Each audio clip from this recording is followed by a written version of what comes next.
அனைவருக்கும் வணக்கம். இன்னைக்கு நம்ம பார்க்க போற வீடியோன்னு பார்த்தீங்கன்னா, சிகப்பு காராமணி பரிகாரம் பற்றி தான் பார்க்க போகிறோம். ஒருவருடைய ஜாதகத்தில் செவ்வாய் பகவானுடன் சனி பகவான் இணைந்திருந்தாலோ அல்லது ராகு இணைந்திருந்தாலோ வரக்கூடிய பிரச்சனைகள் பெரும் கண்டமாக அமையும்.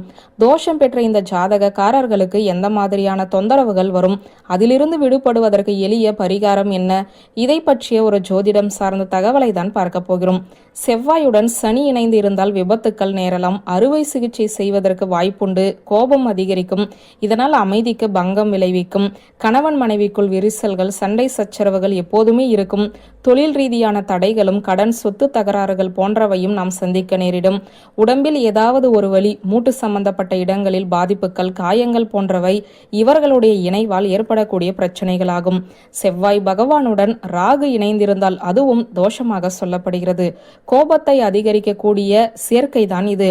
தவறான முடிவுகளை எடுப்பார்கள், தேவையில்லாத இடங்களில் கோபப்பட்டு தங்களின் குணநலனை கெடுத்துக் கொள்வார்கள், வாகன விபத்துக்களை சந்திப்பார்கள், சட்ட ரீதியான பிரச்சனைகளை எதிர்கொள்வதற்கும் வாய்ப்புகள் அதிகம் உண்டு.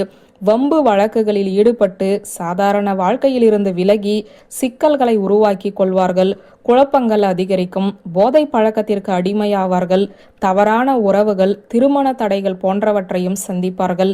எதை செய்தாலுமே அதில் நெருக்கடி ஏற்படும். செவ்வாயுடன் இணையக்கூடாத இந்த 2 கிரகங்கள் உங்களுடைய ஜாதகத்தில் இணைந்துவிட்டால் நீங்கள் இப்போது சொன்ன பிரச்சனைகளில் ஏதாவது ஒன்றை சந்தித்து கொண்டிருப்பீர்கள். இதிலிருந்து நீங்கள் விடுபடுவதற்கு எளிய பரிகாரத்தை மேற்கொள்ளலாம். சிகப்பு காராமணி வாங்கி அதில் சுண்டல் தயார் செய்யுங்கள். இதனை செவ்வாய்க்கிழமையில் உங்களுடைய குலதெய்வ கோவிலுக்கு சென்று நெய்வேத்தியம் படைத்து அங்கு வரும் பக்தர்களுக்கு விநியோகம் செய்யுங்கள். இந்த சிகப்பு காராமணி சுண்டல் செவ்வாய் தோஷங்களை நீக்கக்கூடிய அற்புதமான தானியம். இந்த தானியத்தை கொண்டு பரிகாரம் செய்யும் போது தோஷ நிவர்த்தி அடைகிறது. செவ்வாய் பகவானால் ஏற்படக்கூடிய பிரச்சனைகள் குறையும். மேலும் இரத்த சம்பந்தப்பட்ட நோய்கள் இருப்பவர்கள், மாதவிடாய் கோளாறு உள்ளவர்கள், மாங்கல்ய பலம் பெற விரும்புபவர்கள் இந்த தானிய பரிகாரத்தை செய்யலாம்.